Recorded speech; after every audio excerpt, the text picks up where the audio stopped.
क्या आप जानते हैं दुनिया में कई तरह के कातिल और साइको किलर रहते हैं जो लोगों को बड़ी ही बेरहमी से मार देते हैं। लेकिन हमारे भारत में एक ऐसा कातिल था जो लोगों को बड़ी बेरहमी से मार के उनकी निर्घुण हत्या कर देता था।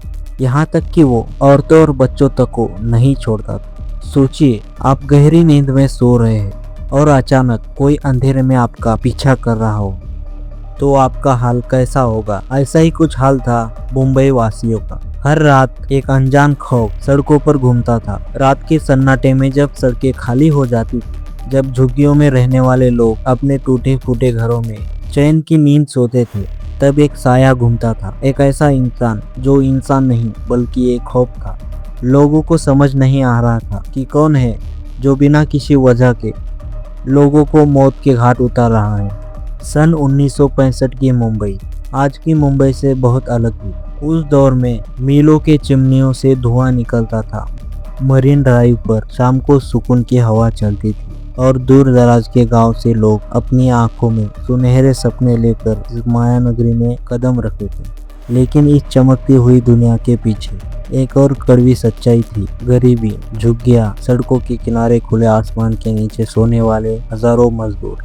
इन्हीं अंधेरी रातों और बेबस इंसानों के बीच एक साया रेंग रहा था। एक ऐसा साया जिसका कोई चेहरा नहीं था, कोई तय ठिकाना नहीं था और जिसके भीतर नफरत और वहशीपन का एक ऐसा समंदर उबल रहा था जिसे शांत करने के लिए खून की जरूरत थी। उसका नाम था रमन राघव, जिसे लोग सिंधी दलवाई के नाम से जानते थे। रमन का कोई निश्चित अतीत नहीं था। वह समाज के हाशिए पर रहने वाला एक ऐसा आवारा अपराधी था जो चोरी डकैती के आरोप में पहले भी 5 साल जेल काट चुका था। उसका जन्म 1920 के आसपास कर्नाटक के एक छोटे से गांव में हुआ था। बचपन से ही वो अलग था, चुप रहता था, लोगों से दूरी बनाकर रखा था। उसकी आंखों में हमेशा एक अजीब सा खालीपन रहता था। कई लोगों का कहना था कि वो मानसिक रूप से अस्थिर था, लेकिन उस समय गांव में मेंटल हेल्थ जैसे चीजों को कोई समझता नहीं था। धीरे धीरे वो बड़ा हुआ और काम के लिए मुंबई आ गया। 5 साल बाद रमन राघव के जेल से बाहर आने के बाद उसके दिमाग का ढांचा पूरी तरह बदल चुका था। उसके भीतर का मामूली चोर अब एक आदमखोर शिकारी में तब्दील हो चुका था। रमन राघव के आतंक का पहला दौर 1965 के अंत में शुरू हुआ। मुंबई के पूर्वी उपनगरों में अचानक अजीबोगरीब और बेहद क्रूर हत्याओं का सिलसिला शुरू हुआ। फुटपाथ पर सोने वाले, झुग्गी झोपड़ियों में रहने वाले गरीब लोग सुबह अपनी खाट या जमीन पर खून से लथपथ मिलते थे। उसकी कार्य प्रणाली बेहद खौफनाक और सीधी थी। वह किसी से बात नहीं करता था, किसी से दुश्मनी नहीं रखता था और न ही कोई बड़ी लूटपाट करता था। वह आधी रात के बाद, जब पूरी दुनिया गहरी नींद में सो रही होती थी, तब अपने हाथ में एक भारी लोहे की रॉड लेकर निकलता था। वो सोए हुए बेबस लोगों के सिर पर पूरी ताकत से वार करता था, जिससे उनकी खोपड़ी के परखच्चे उड़ जाते थे। 1965 और 66 के बीच उसने लगभग 19 लोगों पर इस तरह के घातक हमले किए, जिनमें से 9 लोगों की मौके पर ही मौत हो गई। मुंबई पुलिस हैरान थी। पुलिस की फाइलों में रमन का नाम पहले से था, इसलिए शक के आधार पर उसे हिरासत में भी लिया गया। लेकिन उस वक्त पुलिस के पास कोई चश्मदीद गवाह या ठोस फॉरेंसिक सबूत नहीं था, जिसके कारण कानून उसे छोड़ना पड़ा। और यही पुलिस की सबसे बड़ी भूल साबित हुई। जेल से छूटते ही वो कुछ समय के लिए गायब हो गया, मानो वह अपने अगले और सबसे भयानक हमले के लिए तैयार हो रहा हो। साल 1968 मानसून की रातों में मुंबई के इतिहास की सबसे डरावनी रातें बनने वाली थी। रमन राघव दोबारा लौट आया था और इस बार उसका पागलपन और अधिक क्रूर हो चुका था। मुंबई के उत्तरी उपनगरों जैसे मालाड, कांदिवली, गोरेगांव और बोरीवली के इलाकों में हर दूसरे तीसरे दिन लाशें मिलने लगी। इस बार उसने सिर्फ पुरुषों को ही नहीं बल्कि महिलाओं, बूढ़ों और मासूम बच्चों तक को अपना निशाना बनाया। वो सोए हुए परिवारों पर हमला करता और बिना किसी पछतावे के उनका जीवन समाप्त कर देता। इस क्रूरता ने पूरे बॉम्बे शहर में एक ऐसा खौफ पैदा कर दिया जो इससे पहले कभी नहीं देखा गया था। अखबारों में रोज खौफनाक सुर्खियां छपी थी। लोगों ने रात के समय घरों से बाहर निकलना बंद कर दिया था। जो लोग खुले आसमान के नीचे या चालों में रहते थे, वह अपनी खिड़कियां और दरवाजे लोहे की सलाखों से बंद रखने लगे। पार्कों, सिनेमा घरों और बाजारों में शाम ढलते ही सन्नाटा पसर जाता था। मोहल्लों में आम नागरिकों ने लाठियां लेकर रात का पहरा देना शुरू कर दिया था। अफवाहों का बाजार गर्म था। कोई कहता था कि हत्यारा कोई भूत है, कोई कहता था कि वह बिल्ली या तोते के रूप बदल कर आता है और गायब हो जाता है।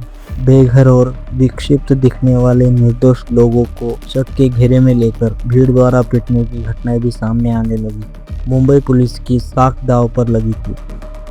इस बेकाबू होते आतंक को रोकने के लिए मुंबई पुलिस के तत्कालीन कमिश्नर E.S. मोदक ने एक आपातकालीन बैठक बुलाई और पूरे मामले की बागडोर डिप्टी कमिश्नर रमाकांत कुलकर्णी को सौंप दी। रमाकांत कुलकर्णी एक बेहद सूझबूझ वाले और आधुनिक जांच तकनीकों में माहिर अधिकारी थे।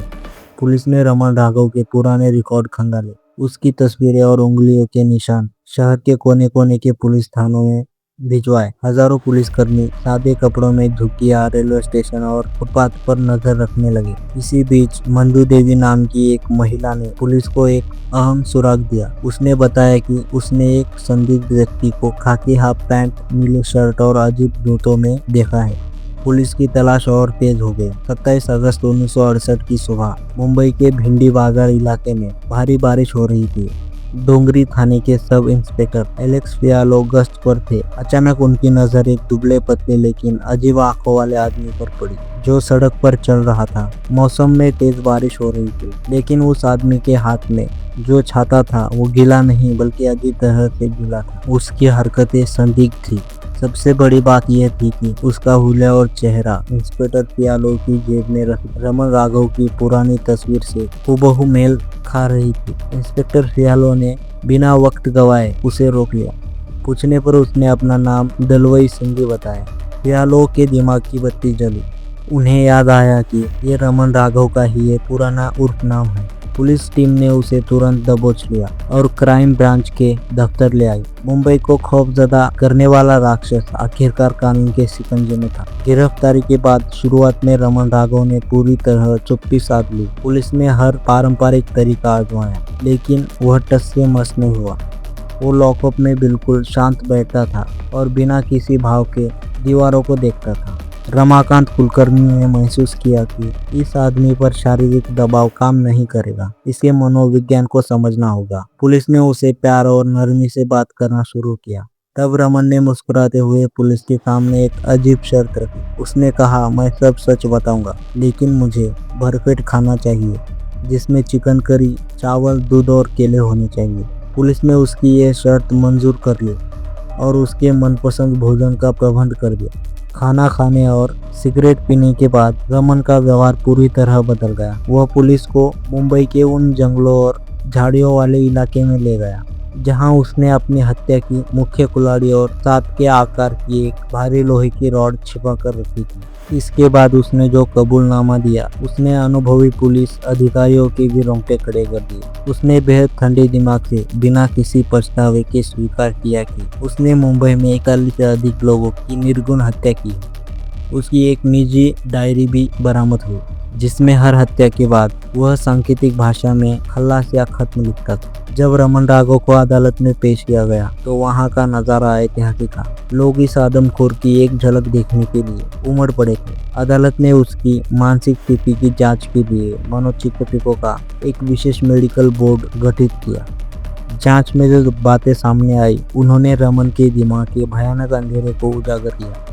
वो क्रॉनिक पैरानॉइड शिज़ोफ्रेनिया नाम की बीमारी से पीड़ित था।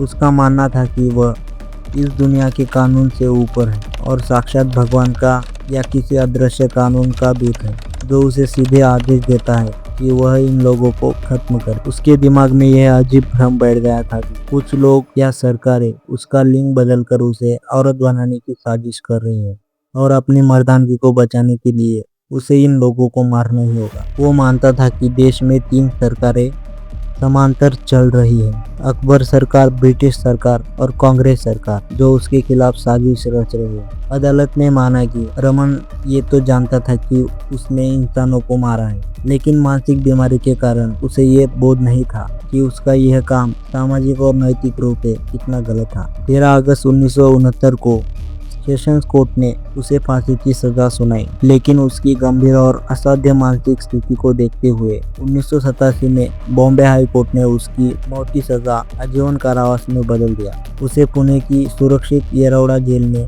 शिफ्ट कर दिया गया। दिलचस्प बात यह थी कि जेल के भीतर उसने कभी किसी पर हमला नहीं किया। वह अपनी दुनिया में खोया रहता था, यहाँ तक कि जेल के अन्य खतरनाक कैदी उसकी रहस्यमय और डरावनी आंखों से खौफ खाते थे। आखिरकार दशकों तक जेल की कालकोठरी में रहने के बाद 7 अप्रैल 1995 को किडनी फेल होने के कारण पुणे के ससून अस्पताल में भारत के सबसे कुख्यात सीरियल किलर की मौत हो गई।